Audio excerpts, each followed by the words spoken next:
DJ ongeza sauti. Yes. Iringa oye!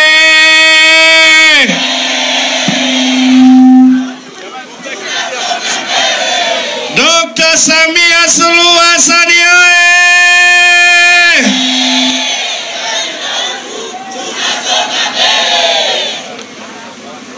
Mwonyeshe rafiki yako vidole vitano hivi.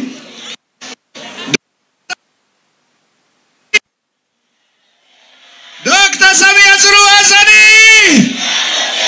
Dr. Samia Suluhu Hassan! CCM oye! Sasa umoja wa vijana tulieni. Sasa tuko Iringa. Iringa mpo?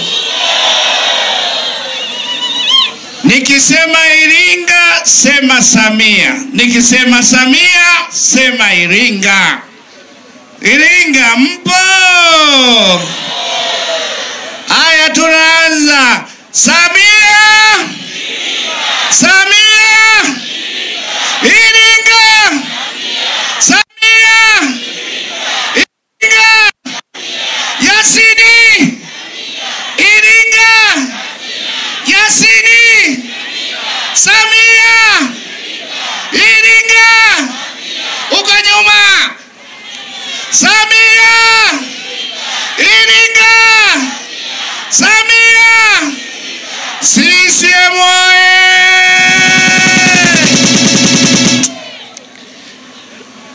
Mwenyekiti wetu wa Chama cha Mapinduzi mkoa wa Iringa, Comrade Daudi Yasini, mjumbe wa halmashauri kuu ya taifa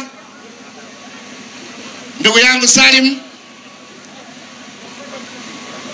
wajumbe wa kamati ya siasa ya mkoa, Mheshimiwa mkuu wetu wa mkoa Kamisa Comrade Peter Selukamba, mwenyekiti wetu mwenyeji wa wilaya hii na kamati yako ya siasa, waheshimiwa sana wabunge wetu wote mlioko hapa,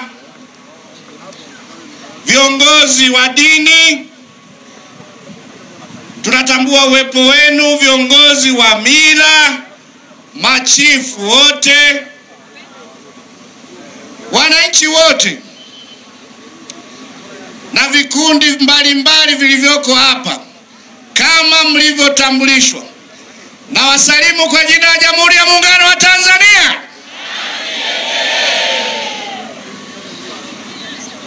Ndugu zangu wana Iringa, leo tupo Iringa, lakini tulianza jana na leo tupo mjini. La kwanza, tunawashukuru sana kwa mkutano mzuri na mahudhurio mazuri.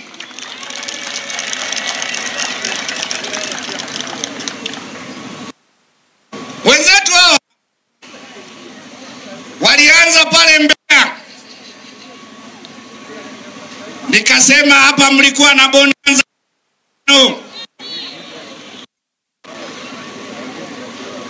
Sisi tukafunika Chama cha Mapinduzi. Wakaja hapa Mufindi, Mafinga, walipata watu 29. Jana simuliona tulivyofunika Mafinga. Kwa hiyo leo hapa Iringa mjini tunapongeza kwa mahudhurio mazuri.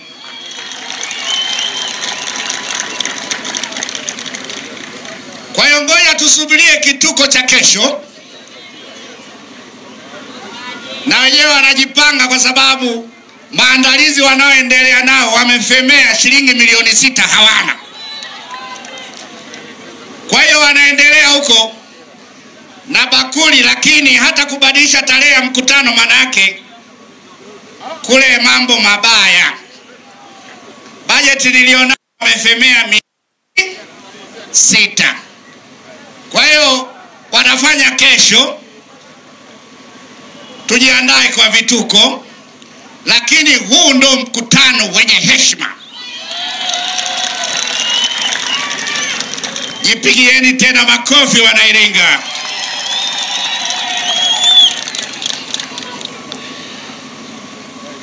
Tupo katika ziara, lakini katika mikutano tunaopita kwa mkoa wa Iringa hatujaja rasmi.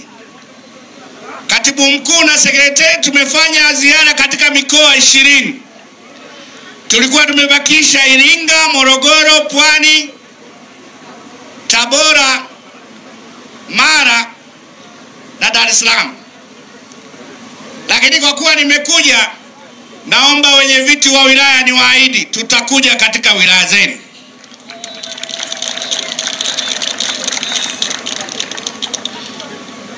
Ndugu zangu, kubwa,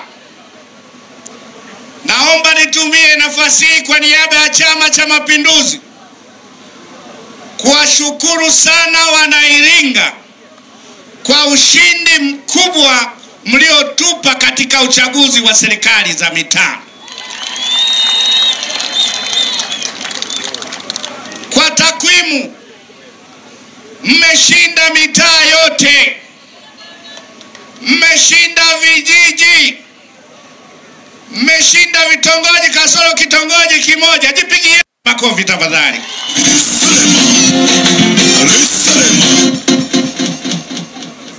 Iringa inaingia katika orodha ya mikoa mliofanya vizuri sana katika uchaguzi wa serikali za mitaa.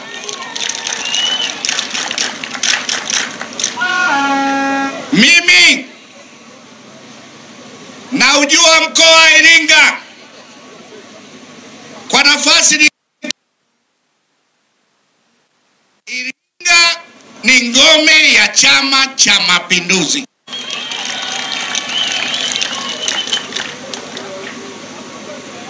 Hatukuwa na doa. Aliyetia doa Msigwa akawa mbunge na yeye yuko CCM.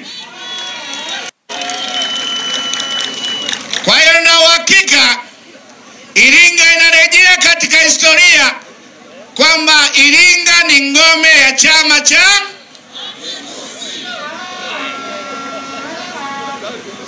ushindi tuliopata ni ushirikiano mzuri wa viongozi wa chama na serikali katika kuwatumikia wananchi, watendaji wetu wa chama, mabalozi wetu.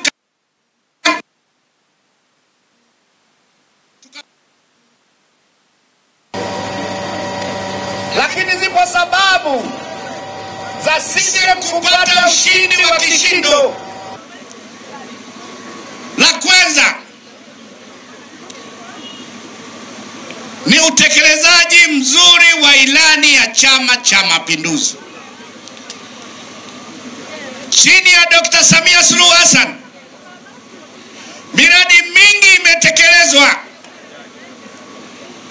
Ukimsikiliza kila mbunge hapa angepewa nafasi aseme tungekesha. Ungemsikiliza mkuu wa wilaya yenu tungekesha. Ungemsikiliza kamisa wenu mkuu wa mkoa tungekesha. Kwa hiyo wananchi wanatambua kazi nzuri zilizofanywa na serikali ya Chama cha Mapinduzi chini ya uongozi wa Dr. Samia, ndio maana wakatuamini na kutupa ushindi wa kishindo. Mimi siongelei kila mradi, kwa sababu katika nchi hii mimi na Serukamba tulikuwa bunge. Najua mimi kwamba Dr. Dr. Samia anaingia katika rekodi za marais waliopeleka hela nyingi ya maendeleo kuliko awamu yoyote. Piga makofi kwa Dr. Samia Suluhu Hassan. Yaani Dr. Samia kwenye kila kijiji ana alama yake. Inawezekana ikawa ni shule, inawezekana ikawa ni zahanati, inawezekana ikawa ni maji. Kila mahali Dr. Samia Suluhu ana alama yake. Wenzetu hawa kama alivyosema Msigwa, hawana sera mbadala. Wao ni kutukana tu, lakini ni wepesi sana wa kusahau. Hapa Iringa kwa miaka mingi tulikuwa tunaongea, mimi nilikuwa mkuu wa mkoa wa Mbeya, nikiongea na Masenza, nikiongea na wengine wanasema tunataka upanuzi uwanja wa Iringa.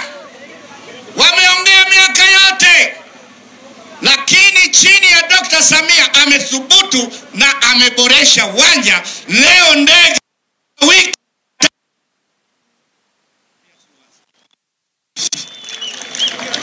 yani hata hilo la ndege kwamba zinakuja wao wameziba masikio.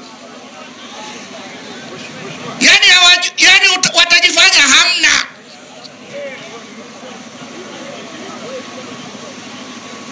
Kwa hiyo hilo tu la ndege linarahisisha, linarahisisha usafiri na biashara.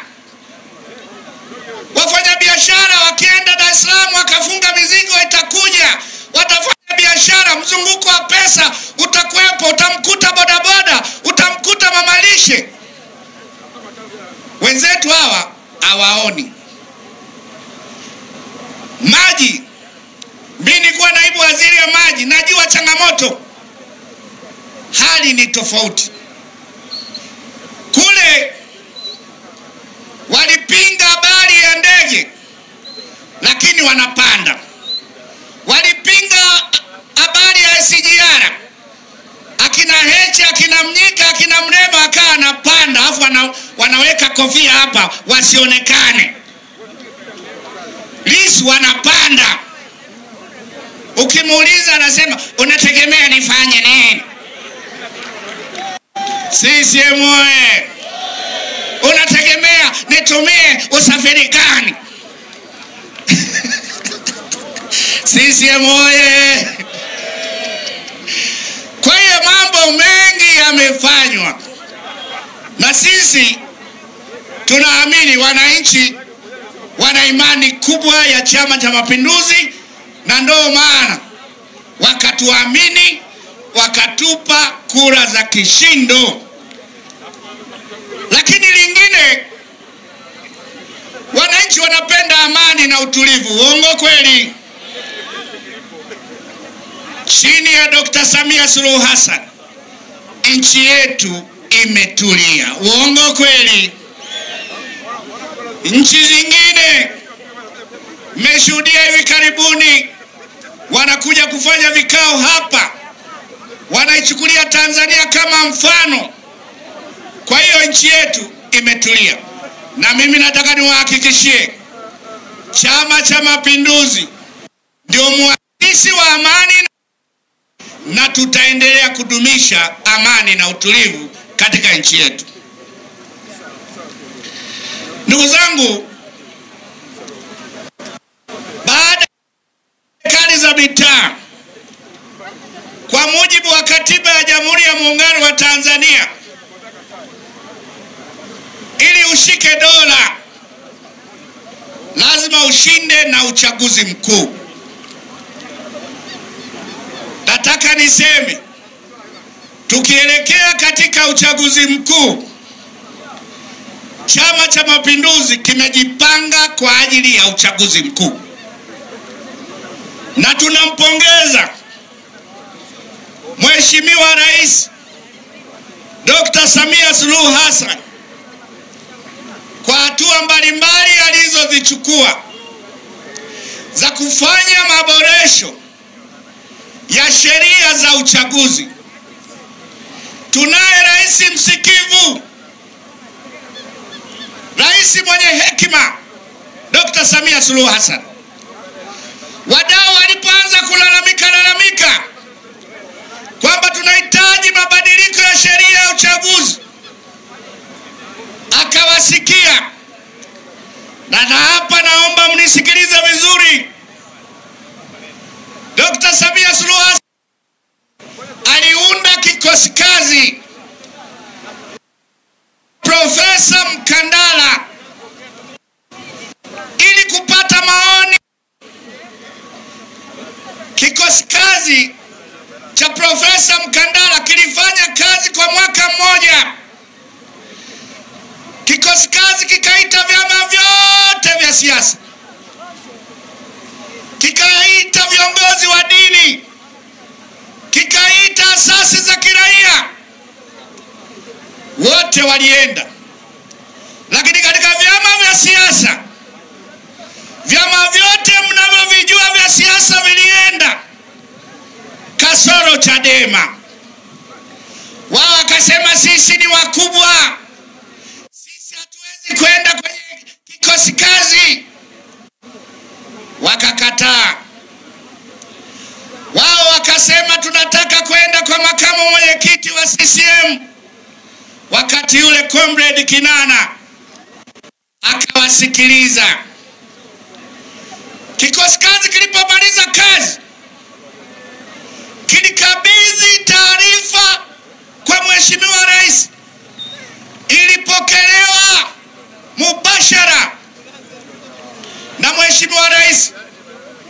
Wakati anapokea, akasema tunafanyia kazi. Akachukua taarifa ile ndani ya serikali, wakatengeneza mswada kwenda bungeni. Lakini swala la katiba mpya alituhoji kwamba je, wadau, tutumie katiba hii tufanye maboresho au tutumie rasimu ya Warioba au tuanze upya? Maana yake ni kwamba CCM iko tayari kwa mchakato wa katiba mpya, lakini tunaanzia wapi?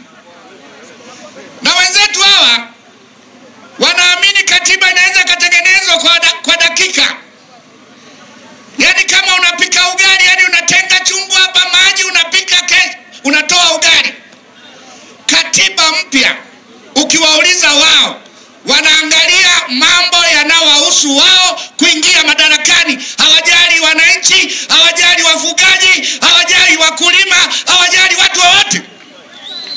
Ndio maana ya katiba mpya wanaongelea wao. Na ndio ambao wameingia mkenge wa no reform, no election. Huo ni mkenge. Yaani wameingia kwenye shimo, kwa sababu akili yao katiba mpya wakiamka, namna gani tunaingia kwenye madaraka. Lakini mfugaji, haki za kiraia, hiyo sio issue yao. Sisi tunataka kuingia madarakani. Kwa hiyo muswada ukapelekwa bungeni. Waliposikia unapelekwa bungeni, kamati ya bunge chini ya mbunge wa Madaba Kizito Mwagama ikaanza kukusanya maoni.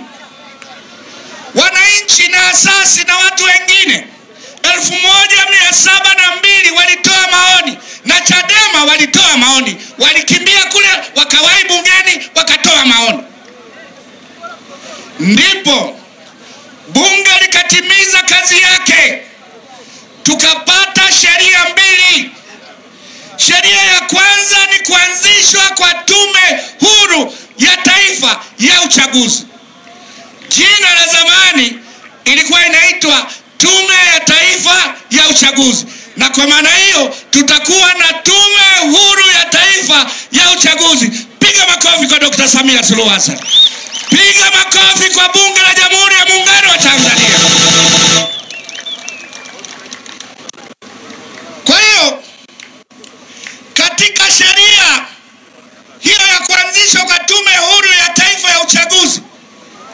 inaeleza namna ya kuwapata wajumbe wa tume hiyo. Zamani rais alikuwa anateua wajumbe, lakini sasa hivi kwa sheria hiyo wajumbe itabidi waombe. Yani hata Iringa huku kama una sifa waomba, wajumbe waombe. Kutakuwa na kamati ya usaili chini ya mwenyekiti jaji mkuu akisaidiwa na jaji wa Zanzibar. Kutakuwa na katibu wa tume ya utumishi wa mahakama. Watu wataomba, majina yale yanafanyiwa usaili, yanapendekezwa kwa ajili ya uteuzi. Hayo ni mabadiliko makubwa sana. CCM oye! Sheria hiyo inaeleza namna ambayo mtu umemteua, namna ya kumtoa. Zamani ulikuwa unaweza kumtoa, sasa hivi hapana. Kuna mchakato wake kupitia kamati paka wajiridhishe ndio atoke. Wanataka kitu gani hawa? CCM oye! Sheria pili ni sheria ya uchaguzi wa rais, wa bunge na madiwani. Sheria hii, jambo la kwanza, inaeleza kwamba uchaguzi utasimamiwa na watumishi waandamizi wa umma na sio wakurugenzi kama zamani. Sheria hii inaeleza pia hakuna kupita bila kupingwa. Wanataka nini hao? Utasikia tumechoka sisi watu kupita bila kupingwa. Nani kakwambia watu watapita bila kupingwa? Utasikia sisi tumechoka watu engua. Nani kakwambia watainguliwa? Utasikia na kesho watakuja hapa, hatuwezi kuingiza timu sisi, tumechoka uchaguzi kusimamiwa na wakurugenzi. Nani kakwambia utasimamiwa na wakurugenzi? Kimsingi hawana hoja. Mabadiliko yamefanyika, uchaguzi utafanyika.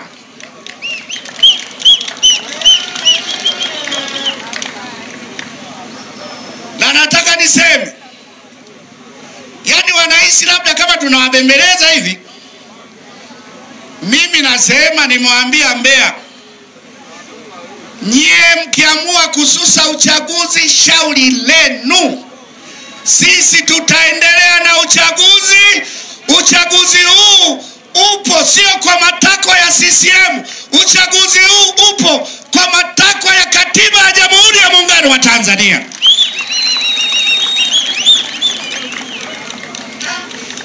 Hawa, hebu muangalie hii katiba yenyewe tulionao leo, wanataka kuikanyaga.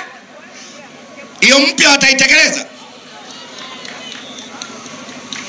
Hiyo katiba yao ibara ya 4, mimi nimeisoma ya Chadema, kwamba Chadema ibara ya 4 itashiriki uchaguzi wa serikali za mitaa na uchaguzi mkuu ili kushika dola. Ya kwao wameisha ikanyaga.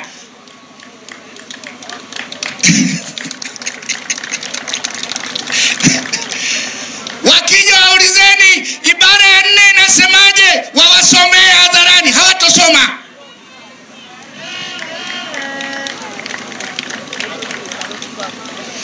Kwa hiyo sijui wanamaanisha nini. Chama ambacho kina mwenyekiti ni mwanasheria, anaijua katiba ya Jamhuri ya Muungano, kwamba madiwani tulionao sasa hawawezi kuendelea, lazima wachaguliwe kila baada ya miaka 5. Iko wazi na mwananchi wa kawaida anajua hilo. Uongo kweli? Wabunge tulionao leo wanatakiwa wakae miaka 5. Baada ya hapo wao wanataka tufanye nini? Rais anatakiwa akae miaka 5 ufanyike uchaguzi. wao wanamaanisha nini? Nataka niwahakikishie CCM ni chama imara, ni chama kinachojali demokrasia, hakitaweza kuacha kuheshimu katiba ya Jamhuri ya Muungano wa Tanzania. Hatutaki kuzidisha miaka 5 tu ambayo inasemwa katika katiba. Kwa hiyo wao kama wamechoka, hawaingizi timu, shauri yao wapumzike huko. Vyama vingine vipo vitashiriki na CCM, na sisi tuko tayari kwa uchaguzi. CCM oye! Kuonyesha namna ambavyo CCM tumejipanga, hata jambo hili la kumpata mgombea urais na mgombea mwenza mapema, na hiyo ndio iliwapa hofu. Wanamuona Samia, hivi usamia kwa mambo aliyoyafanya tunashindana naye kweli? Sasa hivi kule ukiwauliza, je, mgombea urais hivi anaweza kuwa nani kwa mfano mkishiriki uchaguzi? Hivi ukiwauliza wale wanafanana na kuunda serikali, pale waziri wa fedha nani hasa ukiuliza? Utasikia nitabeba vyote, ulinzi, sheria na fedha.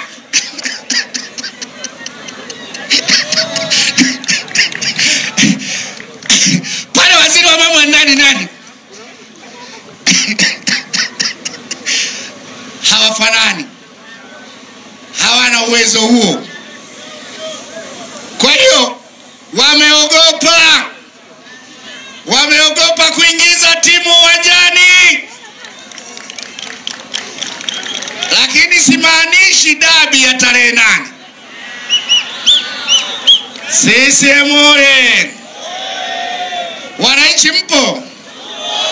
Wananchi mpo? Wananchi wenzangu mpo? Wananchi! Mama kweli Tanzania inapendeza. Nimewasikia wananchi mpo. Siongelei dabi. Ubaya ubwela mpo? Simba oye! Hiyo ndo Tanzania furaha bwana. Uongo kweli? Kwa hiyo ndugu zangu, marekebisho yamefanywa ni mengi, na uchaguzi tunaufanya kwa sababu ya takwa la katiba ya Jamhuri ya Muungano wa Tanzania. Zipo sababu zinazofanya Chadema wasiwe tayari na uchaguzi. Niseme nisiseme? Nilonge nisilonge? Kangekuwepo kale kawi aliyuyu mjanipigia kale aliyuyu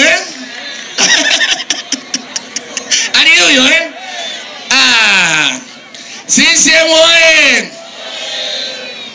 Sababu ya kwanza, hawajawa na maandalizi, hawana hela ya uchaguzi. Huo ndio kweli. Hapa hata mkutano ndio maana nimesema wanatakiwa milioni 6 ndio wanahangaika hivi. Utaweza uchaguzi mkuu? Sababu ya pili ni mgogoro mkubwa uliopo ndani ya chama chao. Wamenyukana sana kwenye uchaguzi. Kambi mbili zinahasimiana. Kwa hiyo sasa hivi ndio maana umeona ile kesi ya Njombe, mmenisikia Heche ameenda kule, bausa wake kampiga kofi, kapiga ngumi mama wa watu, katibu mwenzangu wa uenezi wa Bawacha.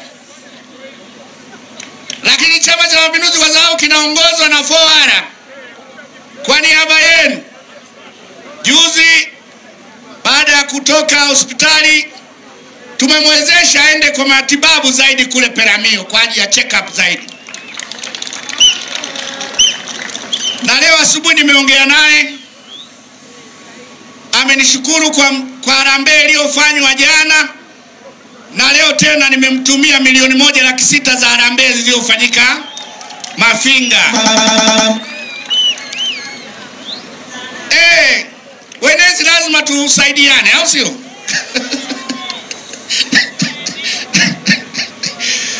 Kwa hiyo mwanamama watu wamempiga, wamemdhalilisha, na hakuna kiongozi wa Chadema yeyote aliyeenda kumuona. Lakini Chama cha Mapinduzi mkoa wa Njombe wakiongozwa na mwenyekiti wa CCM wa mkoa na kamati ya siasa wameenda nyumbani kumjulia hali.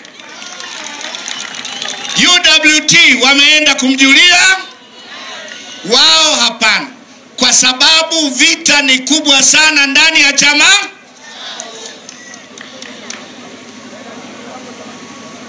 Kingine kinachowatafuna ni hili walilolianzisha la no reform no election. Kuna watu wanataka udiwani, kuna watu wanataka ubunge, kuna watu wanataka viti maalumu. Kwa hiyo hao wenye nia hiyo na wafuasi wao wamegawanyika. Tarehe 3 wamewaita waende kukaa nao. Lengo la kwanza lilikuwa la kificho kwamba tunawaita kwanza, nyie mnaonekana mna uchumi, mchangie chama. La pili, anzeni angalau maandalizi madogo madogo. Walipogundua hiyo ajenda itameza hii walionayo, juzi tangazo likatoka, asiyetaka kuelewa no reform no election atoke katika chama. Mimi nimewaomba wana Chadema wenye ndoto za kuwa madiwani, viti maalum na ubunge, vyama vya siasa Tanzania viko vingi, nendeni huko, kuna milango ya kutimiza ndoto zenu. Na wengine kama hawa ambao tumewapokea leo, karibuni mtimize ndoto zenu. CCM oye! Ili kujua chama hiki kinaenda zigzaga, nimemsikia makamu mwenyekiti mtani wangu John Heche anasema tukishika madaraka tutakomesha betting kwa vijana wa Tanzania. Nikasema huyu anaota. Si umesema uendi kwenye uchaguzi, dola utaipata wapi? Msigo, umewasikia rafiki zako? Eti tukishika madaraka tutakomesha betting. Namwambia John Heche, betting unakomesha, uendi kwenye uchaguzi, utapewa dola na nani? Na utakomeshaje betting wakati chama chako hakiko kwenye uchaguzi na hawezi kushinda kwa sababu hamjajipanga? Kwa hiyo unaweza kuona watu wanavyoota. Yaani ameamka tu gogoro mkubwa, hawana mgombea urais, yani ni shida tupu. Kwa hiyo hayo hawezi kutoka nayo, wameokoteza hili ndio wanaendelea nayo. CCM oye! Sasa ndugu zangu, naomba nitoe ahadi kwa Chama cha Mapinduzi kuelekea katika uchaguzi mkuu. Tunawaahidi mambo yafuatayo. La kwanza, CCM iko tayari, tumejiandaa kwa ajili ya uchaguzi. Hiyo ndio ahadi yetu ya kwanza. Ndio maana nafasi ya urais, mgombea mwenza tayari. Sasa nilisikia Mnyika eti juzi, kwanza watuambie kwa nini walifanya uchaguzi wa Samia mapema. Chama chako hiki wewe, yanakuhusu wewe? Katiba gani inayosema kila mgombea atateuliwa wakati? Kuna vyama huko vinateua wagombea mwaka mmoja kabla. Uongo kweli? Ujua amechanganyikiwa. Eti watuambie kwa nini walifanya uteuzi mapema. Chama chako hiki, kwa sababu hana mgombea urais. Kwa hiyo wameshikwa na wasiwasi. Kwa hiyo sisi tuko tayari kwa uchaguzi. Na lengo letu kama chama cha siasa ambao lengo ni kushika dola, kwa kushirikiana na wananchi wa Tanzania, kwa kutuelewa, kwa kuridhika na kazi nzuri, tunaamini kata yote yatakwenda Chama cha Mapinduzi. Wangapi wanakubaliana na mimi kwamba Iringa yote itakuwa ya kijani, kata zote zitakuwa za kijani, yote yatakuwa ya kijani? Jipigieni makofi tafadhali.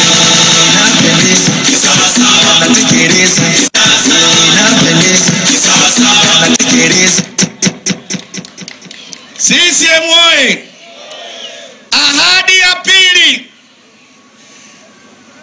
kwa maboresho yaliyofanyika ya sheria ya uchaguzi, ya tume huru ya uchaguzi, Chama cha Mapinduzi tunaamini kwamba uchaguzi huu utakuwa huru na haki, na atakayeshinda kwa haki atangazwe mshindi. CCM oye! Ahadi ya tatu, tunawaahidi kwa mambo mazuri yaliyofanyika ya maendeleo, ya miradi mingi mizuri iliyofanyika inayowagusa Watanzania, tunawaahidi tutawaletea ilani nzuri itakayokonga nyoyo za Watanzania.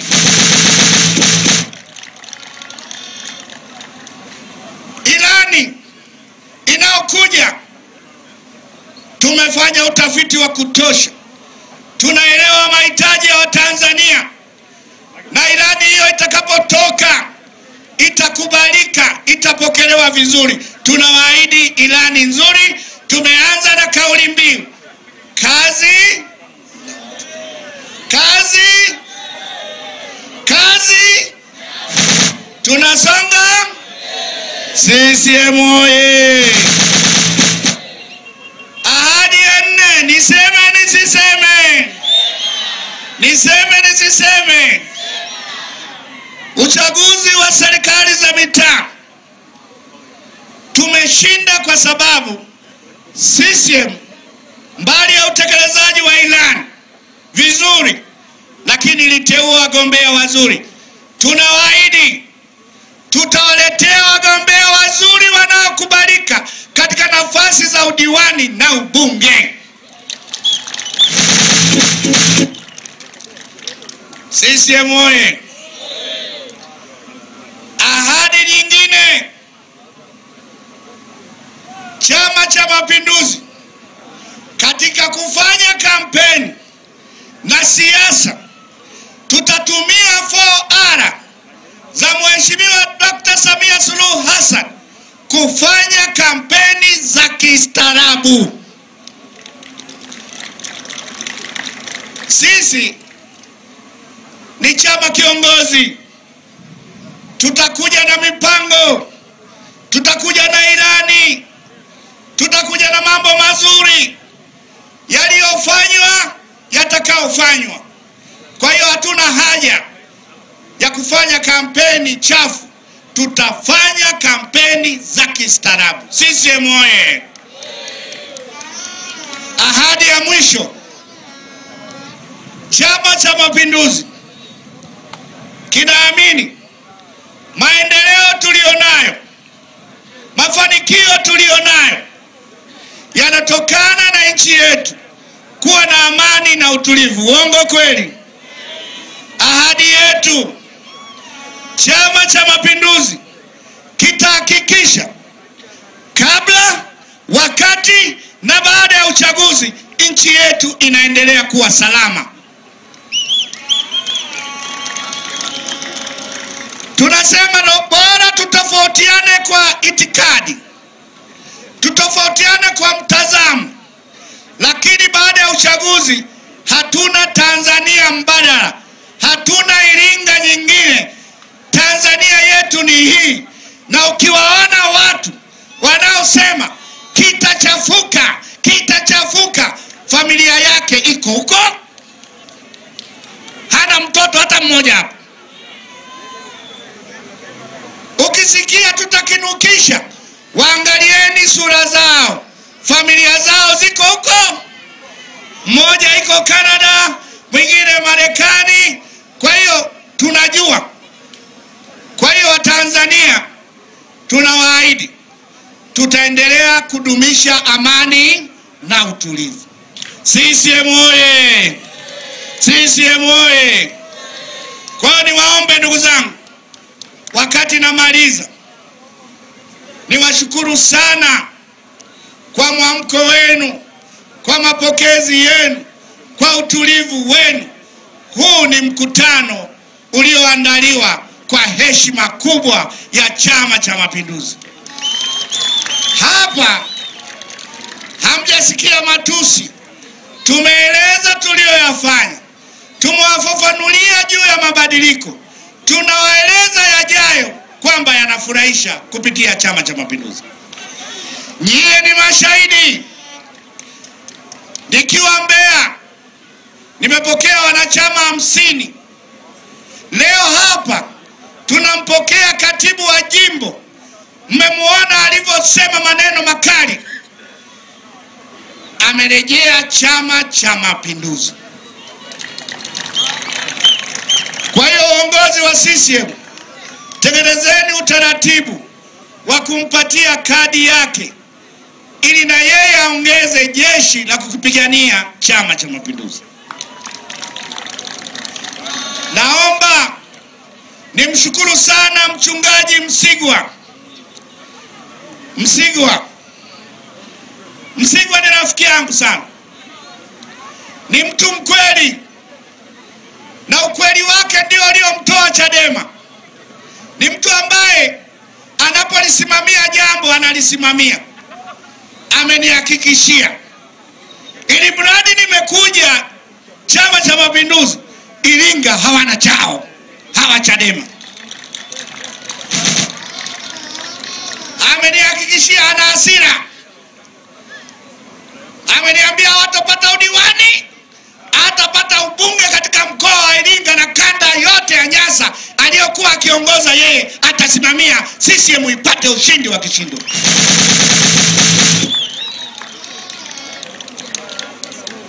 Na walivyo waongo, walikuja na ada ya ratiba, wakasema tunaanza kampeni yetu ya no reform no election mkoa wa Mbeya, na hapo tutawapokea viongozi waandamizi wa Chadema waliowahi kuhama, wanarudi.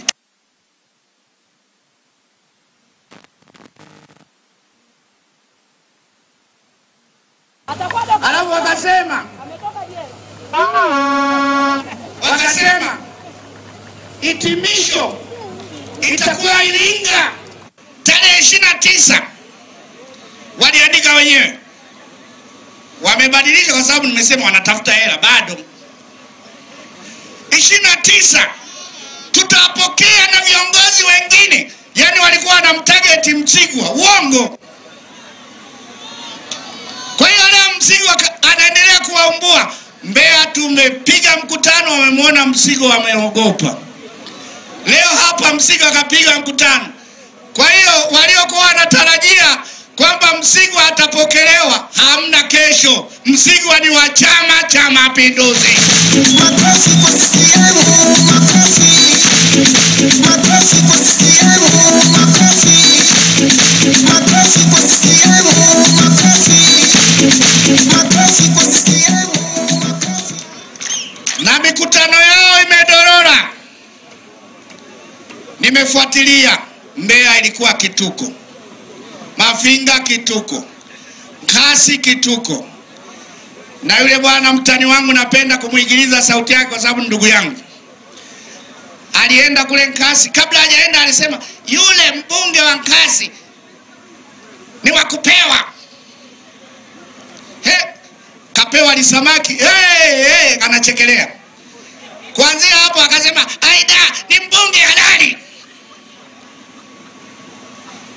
Wakati wanatangaza walisema tunaenda kuandaa umma. Umma unaandaliwa uko wapi? Si uone unaoandaliwa. Nimewauliza jana akina Heche, kupiga wafuasi wenu ndio kuandaa umma? Kumpiga Sigrada ndio kuandaa umma? Hajanijibu. Kwa hiyo ndugu zangu, nimewaeleza namna hao wenzetu ambao wamepoteza mwelekeo. Na mimi nahitimisha kwa kusema hatuwabembelezi. Uchaguzi utafanyika, na ukifanyika na wasiposhiriki ndo mwanzo wa Chadema kutokuwa tena chama kikuu cha upinzani Tanzania. Kitaibuka chama kingine, na ndugu yangu yule anaingia katika rekodi ya kuua chama cha Chadema. Maana yake sasa kitatokea chama kingine, kitapata madiwani, kitapata wabunge, kitakuwa chama kikuu cha CCM. Nawashukuru sana kwa mkutano mzuri. Mungu awabariki.